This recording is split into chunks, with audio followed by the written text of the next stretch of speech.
Um, CRJ 32101, this is your Professor Parviz Malakouti, and we are with our second speaker in the Immigration Speaker Series.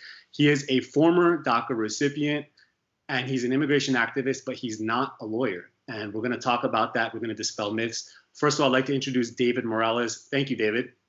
No, thank you. Thanks for this opportunity, and hi, everybody. I appreciate it.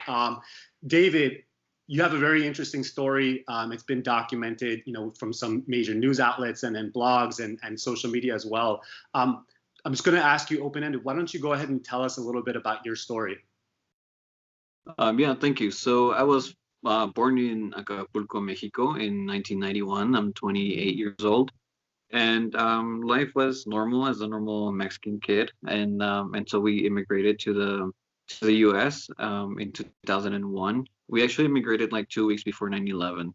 I came to like a whole new world where my first weeks of school were, kind of intense. Even though we were kids, we were still like knowing that something big had happened in the States.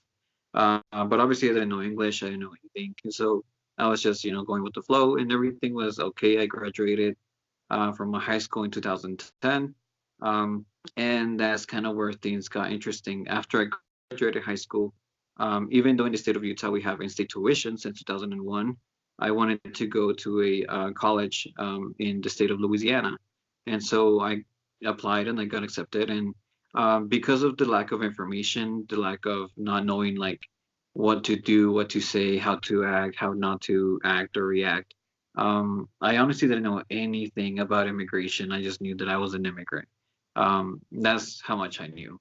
And so I got on a Greyhound bus thinking that it was going to be safer than riding a plane, because there's that myth by the community that because we're immigrants, we can't get on planes and we can't get near the airport and we can't go pick up our family members and we can't take them to the terminal, stuff like that.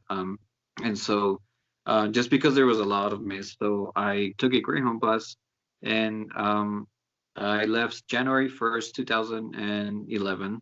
And after 4 days, on January 4th, 2011, I was just 45 minutes away from the college that I was going to study for 2 years when my Greyhound bus stopped at a gas station next to a McDonald's. It wasn't even at an immigration checkpoint or anything like that you see down at the border. It was at a normal gas station next to a McDonald's, but the driver didn't let us out. And we were wondering, like, this not a scheduled stop. Like, why are we here? But then all of a sudden we saw Border Patrol cars pull up, and a canine dog, and the canine first got into the bus and started sniffing all of us. And then after that, a Border Patrol agent got into the bus, and he started telling us that it was an immigration checkpoint, and that they were going to ask us our immigration status, and that we had to be honest about our immigration status. And that was it. So I was like the second one on the second row, because I kind of wanted to see what Texas was like, what New Mexico was like, all this stuff that I was traveling with.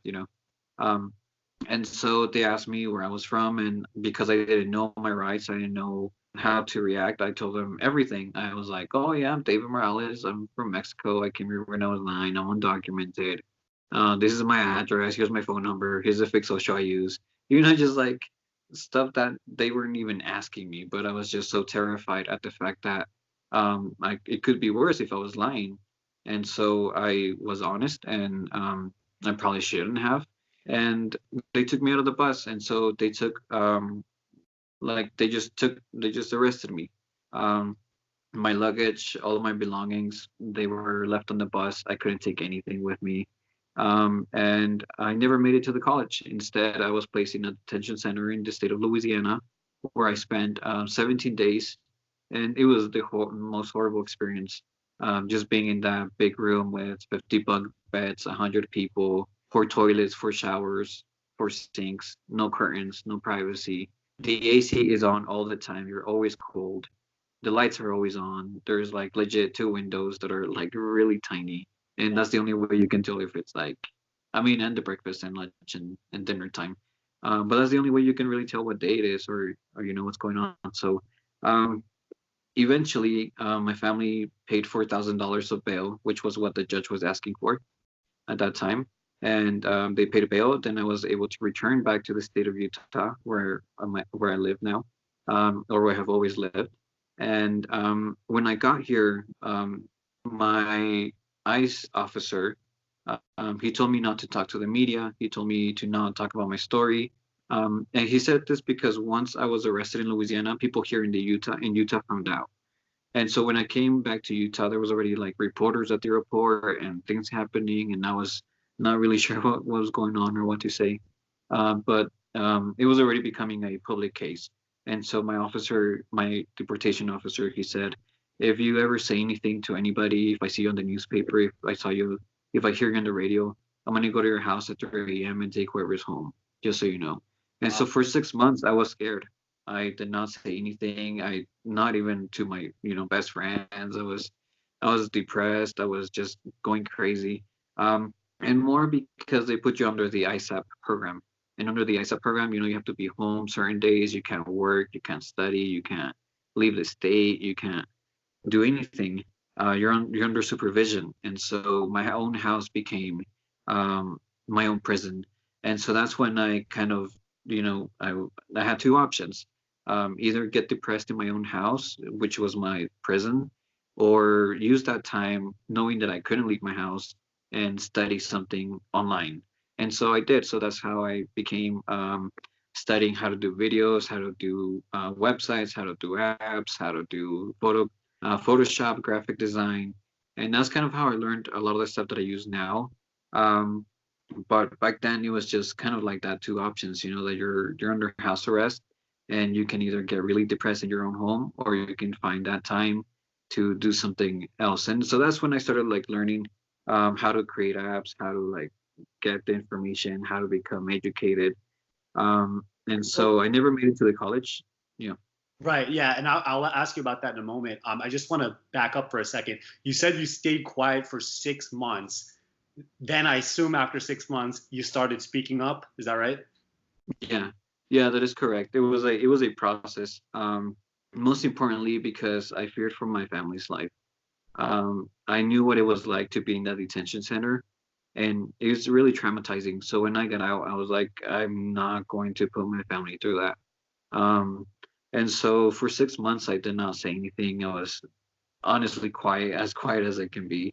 Mhm. But then, it just comes to that realization um, that what has happened. You know the suffering behind it. You know how unjust it is to just be on a bus on your way to college and get arrested and almost deported. So like, it's kind of like again those two options. Like I can either say good stuff about immigration and hope they don't deport me, or say bad stuff or not bad stuff, but how it is, the truth, my truth, and hope they don't deport me. Right.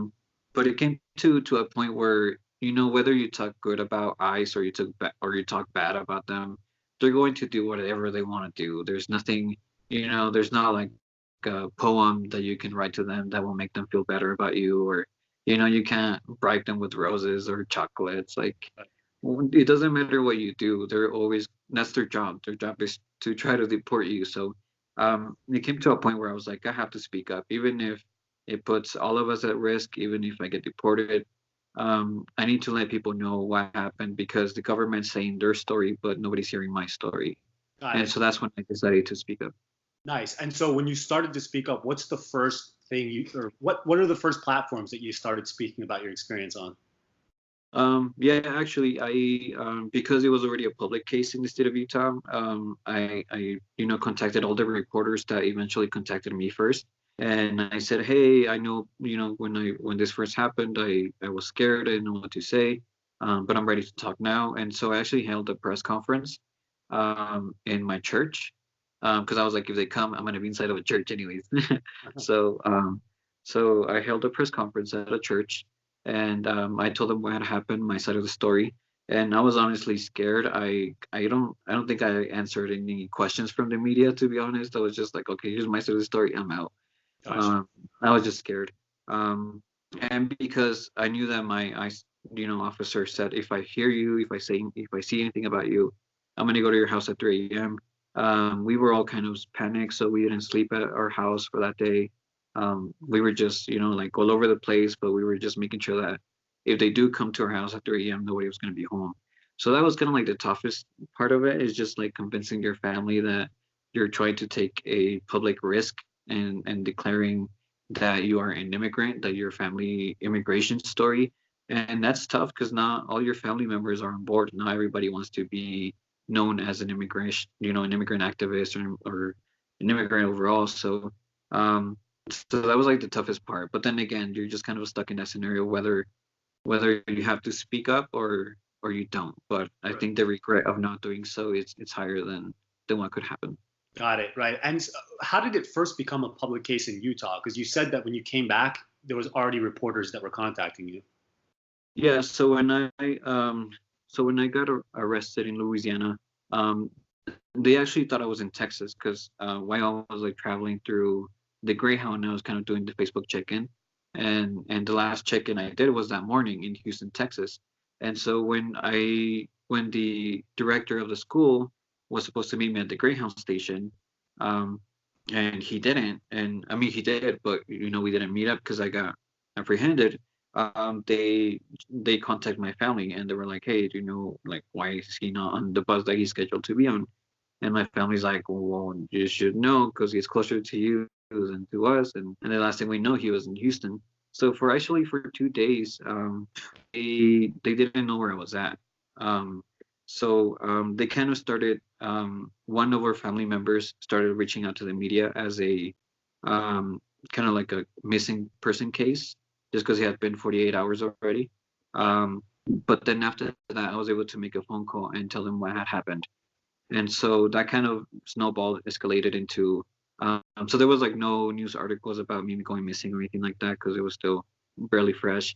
But after 2 days, I called them and I let them know where I was at, and so they he was that family member who helped us a lot because he knew more about law than we did. So he was able to do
All right, so we are back here with Deyvid Morales. We took a quick break there. Deyvid, you were talking about the Know Your Rights app that you created.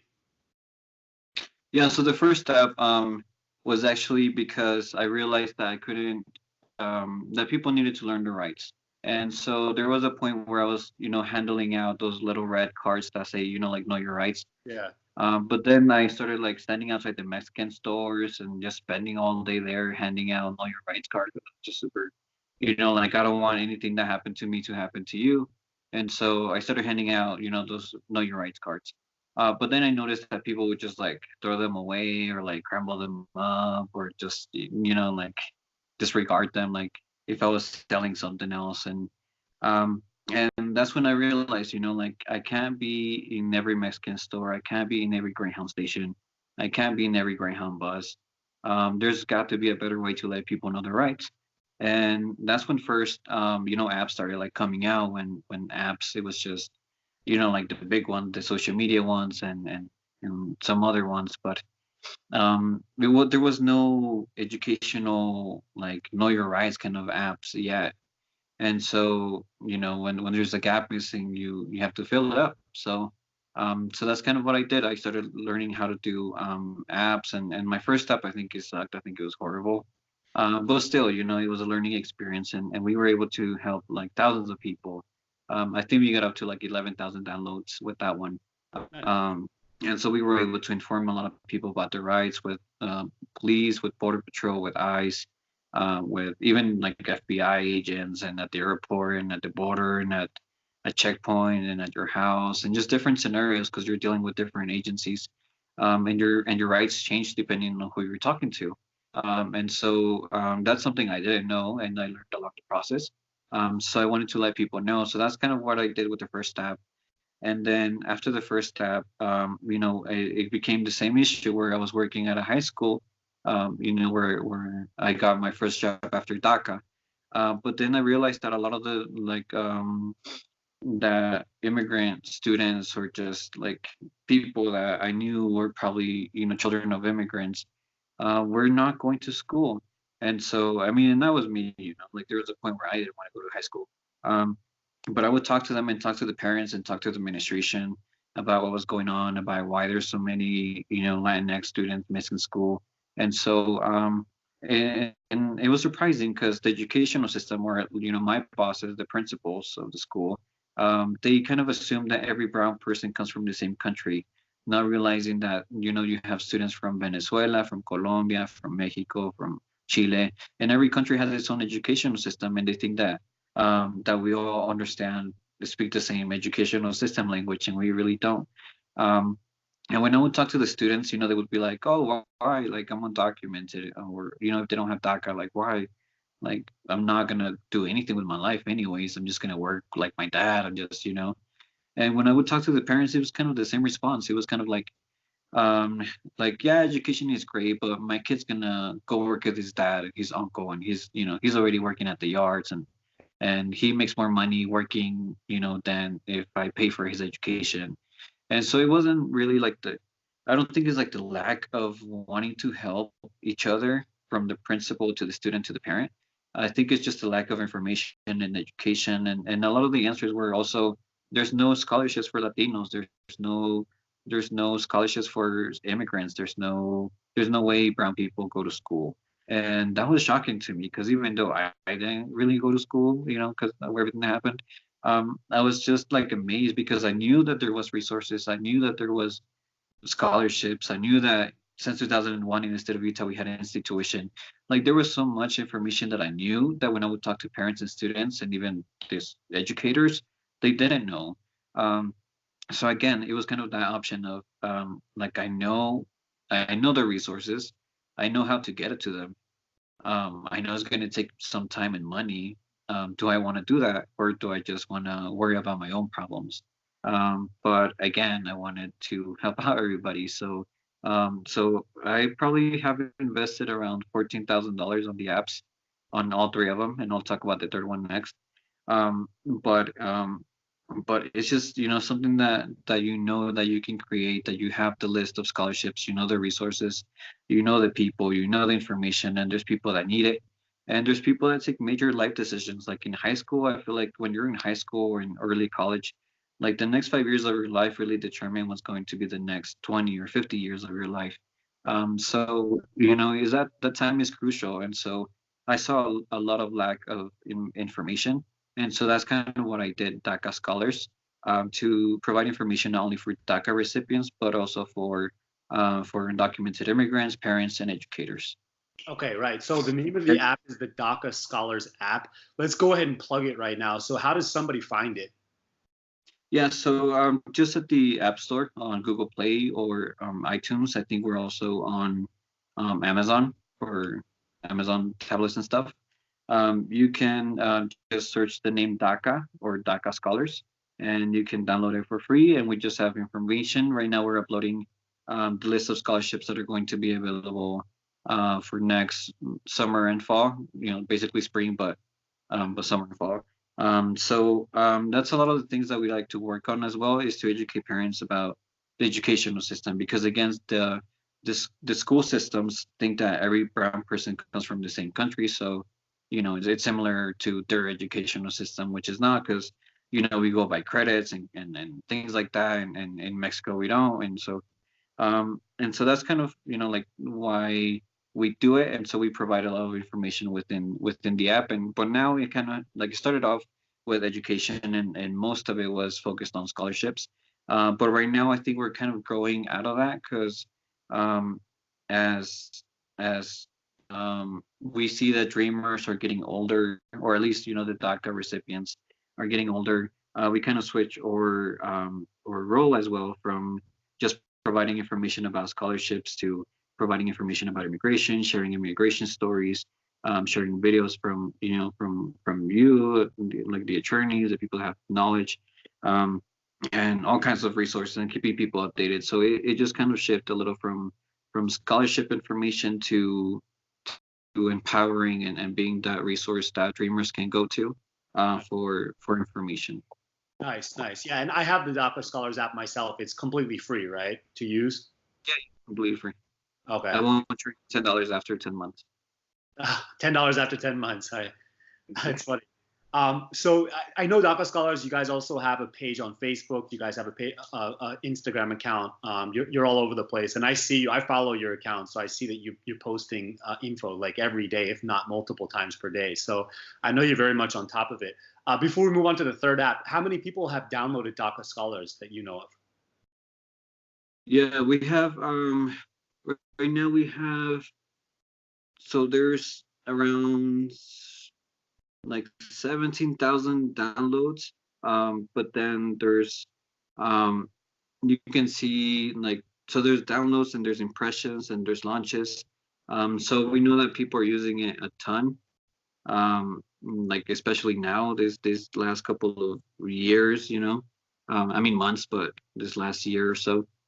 So all together, and then with the other app, I think we probably have like around yeah, like around 20,000 people, like Okay. all together. Nice. Third app. So even though it's not like a ton of people that like I wish we could help, it's still a lot of people, and even if it was just one person getting the information, it's still worth it. Yeah, that's So definitely very significant number of people. So let's go ahead and talk about the third app. What's the third app that you made? yeah, so after I had done the Derecho de Inmigrantes and the DACA Scholars, because of my involvement with, so I stayed like really close with the Mexican officials, like the ambassadors and all that stuff, because I was like, these are the people you should email every now and then, and so I kept in contact with them, and there was an event, actually 2 weeks after the elections, we had in the East LA college, community college, we had an event called Photo Dreamers, hosted by the Mexican government. And so in that event, the Mexican government was going to provide financial support for ideas that would help immigrants. And so since I already knew how to do apps and how to manage them and how to do stuff, and because my first app I had discontinued for my own financial reasons, because again, it's a lot of money to invest in these things. There was a time where I couldn't keep up the app, the first one, Derecho Serencia, and that's why it was discontinued. And then I saved up money, and then I, made DACA scholars. But now I had this opportunity where I didn't have to invest financially. Somebody else was going to do it. I just had to manage it. So we presented the idea as a group. It was 8 of us that we presented the idea to the ambassador and other people, and they liked it. And so that's kind of how we ended up with the app that it's called now, Derecho de Inmigrantes y Ayuda. So Derecho de Inmigrantes y Ayuda, it has the same concept as my first one, to let people know their rights with law enforcement, different scenarios, and keeping people updated with the latest immigration news. But we get a lot of our information from the Mexican government. We have audio clips in different indigenous languages. So I was able to get a lot of the resources from the Mexican government to implement into this third app, which I did not have and lacked on the first one. So I think, it's a learning experience. My first app, I think it looked cool, but now that I do it, I'm like, oh wow, that really sucked. But but it's a learning experience, and so now we get a lot of information, obviously, from people that do, like that. And I'm not the only one. Like, I have 2 other people that help me update, a lot of the stuff, including the Instagram or Facebook page or the app, just in case, the last 24 hours, one of my kids or 2 of my kids ended up at the ER, and I can't afford to not, take a day off. So I'm glad I have people that help me to post information, to keep people updated, just in case, I can't do it, or I get deported or arrested, or I die or something. So it's important to work with people that are passionate with the same things that you are. That way, you can support each other. No, absolutely. Just to translate that, so Derecho de Inmigrantes y Ayuda is immigrant rights and help, right? Yeah, correct. And Okay. so because it's Derecho Inmigrantes y Ayuda, we called it DIA. But it was just kind of harder to find because there's other apps called DIA. So we just went with the longer name, Derecho de Inmigrantes. Okay, very nice. So I want to ask you, Deyvid, being somebody who is an activist on behalf of immigrants, but not being a lawyer, if somebody's interested in following that path, maybe they want to help immigrants and maybe they don't want to become a lawyer, or maybe they want to become a lawyer, but it's a long path. They're not there yet. Maybe they got to finish undergrad or law school. What do you recommend to somebody that's in that position? How would they get started? Yeah, it's that's a good question, and it's definitely a process. I think it first starts with you're wanting to help, because if you don't like people, don't like helping people, don't love loving people, then you probably shouldn't do it. I think you have to have a passion and a heart for people, for the stranger, as we call it, like for the immigrant, for someone who, like investing thousands of dollars that I could have used for my own education, or for, traveling, or my own things. I could have gotten a better car, but instead you use that money to make an app to help people, So it's definitely a sacrifice, but I think it first starts with your heart, and it has to make you happy. I know this is not a happy subject to work on, but if it brings you happiness to help people, then you're on the right path. If you just want to do it for other reasons, then I think maybe you should reconsider.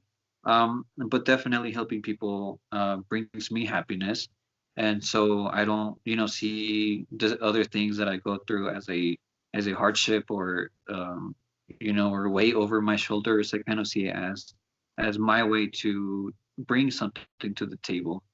So I think the first step is just knowing that you want to do it, and then there's a lot of things that I do. For example, have mentors. I have people that, I have a person that I go to for technology. I have a person that I go to for social media, and he calls me out when I post stuff that is not uplifting, or, or like I'm just going off, going crazy, and he's like, hey, why'd you write that? So I think having people that keep you accountable, in your finances, in your social media, in your education, and in different aspects of your life has really helped me. So that way you're not alone. And when you're lacking something, somebody else can help you. And then for those who, like if you want to go to law school, I want to go to law school, to be honest. But I have so many other things in mind that I want to do. And so I kind of, want to take that road first, and probably become an attorney when I'm like 30 something or 40 something. And I think that would be a good time. But eventually, it's a lot of things. Like it's just wanting to have a heart, having mentors, having people that keep you accountable, and educating yourself. Because if you're, and I'm still learning, there's still a lot of things about immigration history that I'm not too educated about. But it's reading constantly. It's being, it's having those notifications on your phone with the word DACA, with the word, immigration, the word USCIS. That way, when any news articles pop out, it's the first thing you see on your phone. Right. And so obviously, educating yourself would be one of the things I would also recommend. Right, right. Yeah, that's great advice. And we're all still learning. I mean, it never ends, Practicing lawyers with decades more experience than I have. They still learn. We're still all learning. So yeah, solid advice there.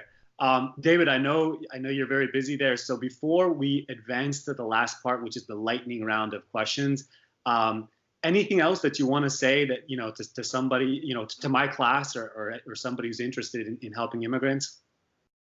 Yeah, there's when we're talking about the apps and stuff, and I was talking about handing out the little red cards of know your rights, and realizing that people, there was better ways to do it. Um, I actually talked to one of my mentors back then, and I told him, like, hey, I'm frustrated because I'm handing out this like know your rights cards, but I'm seeing people just throw them away. And I was actually asking him for money for more cards. I was like, I need to print more cards. I need more money. Can you sponsor me? And he was like, no. And I was like, well, you're my mentor. Um, and he was like, that's stupid. And I was like, like, how dare you? Right. Um, but then he told me something really that changed my life, and I still use it every single day, which is to impact people, or to touch people that, no, what was it? To reach people that no one has reached before, you have to do things that no one has done before. And so that's when I started, coming up with the concept of the app, because I was like, well, everybody else is sharing the Know Your Rights cards.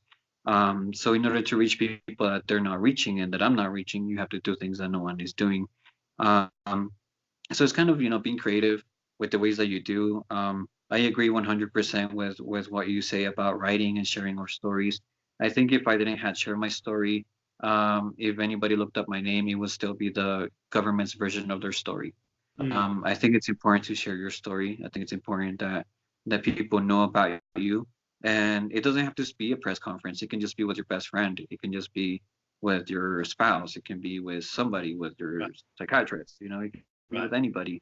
But opening up about your story is extremely powerful. Because when I die, then I'll die, but my story stays here. And Right. so that's the coolest part, that you can messed up as an immigration activist. We're flawed leaders in the community. Everybody, all the leaders that we have seen: Gandhi, Malcolm X, Dolores Huerta, Dr. King. Everybody has their flaws. Like, nobody's perfect. You can't hold yourself back because you don't know everything about immigration, or because you're scared what people are going to say, or opinions on Twitter, or someone's going to make a meme about you. Like, who cares? You're there to help out people. So Right. I think most importantly, share your story. Do things that no one else is doing to reach people that no one is reaching.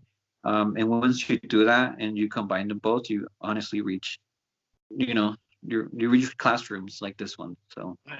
Right. Awesome. Great advice. Cool. Let's go straight to the last part of the interview, which is the lightning round. We're going to find out a little bit about Deyvid Morales' personal side. Okay. oh, okay. Here we go. First of all, dogs or cats? Dogs, Coffee or tea? coffee, 1,000%. Okay. Cinema or Netflix? Ooh, I like both. Both. Um, I don't know. I like both. Yeah. Okay. Croissant or bagel? Ooh, I think I don't know. If it's a chocolate croissant, then yeah. But if it's a bagel with strawberry, then yeah. So it depends on what. Okay. Conditional response. Got it. Favorite city to visit? What was that one? Favorite city to visit? Oh, jeez. Mm. I think New York. Just New York always puts me in the work mode. Um, just because you can, go to a pizza place at 3 a.m. and there's somebody on their laptop working. and that's encouraging to me. The city that never sleeps. Favorite movie? The Great Gatsby. Okay, Gatsby. Final question, Android or iPhone? I actually have both because now I work, everything that I learned during that house arrest period, which was graphic design, app development, web development, Photoshop, photography, videos. Everything that I learned during my process of house arrest, I was now able to start my own business doing marketing for businesses. Okay. And so now I manage businesses' social media accounts. So I have two phones, one for my family and friends and one for work. One is an iPhone and one is an Android, so I guess both. Okay, hedging your bets. Very nice. David, thank you so much for this time. It's been a great interview. Keep doing what you're doing. Thank you. Same, same. And I appreciate everyone who's listening. And if there's anything that I can do, if you have any questions, feel free to contact me or contact the DACA Scholars team, and we will be able to provide any information. Perfect. We're gonna put your info in the app, in the video. Excuse me. Awesome. And I'll include your videos on the app. All right, there you go. Cool. Thank you, David. Of course. Thank you. Appreciate it.